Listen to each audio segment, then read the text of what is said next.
We get into module number 8. Number 8 is the most exciting module of the semester, probably the second most exciting module of the semester, because this one precedes spring break. After this week, you have spring break. You won't even have to think about this class if you don't want to, although I don't know why you wouldn't want to. This week, spring break, by the way, is a fantastic time to turn in late work, missing assignments if you have any.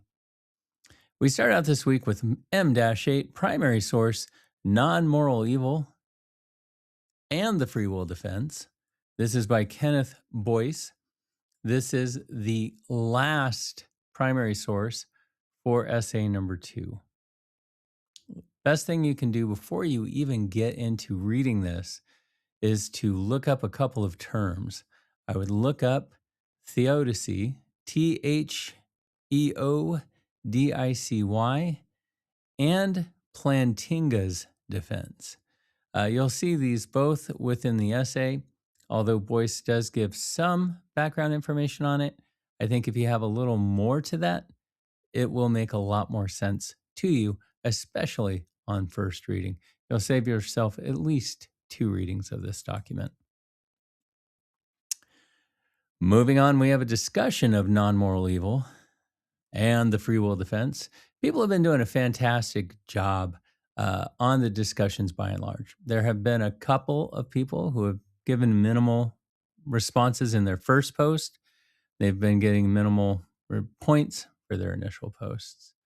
But just adhere to the prompts as you see them, and then respond to other people. I think the participation and responding to peer responses or peer posts has been fantastic.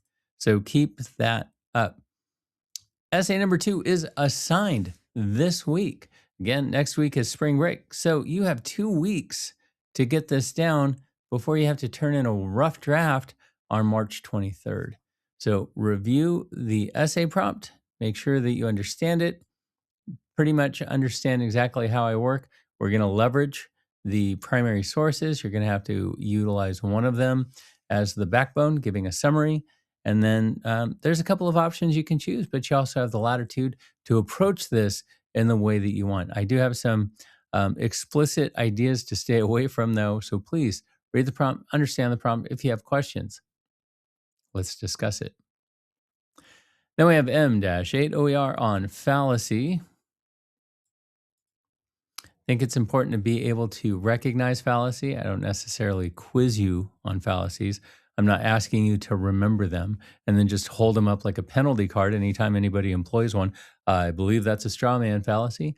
I don't see much point in that. I think if you can think logically, then you can start to identify issues with shortcuts or fallacious thinking.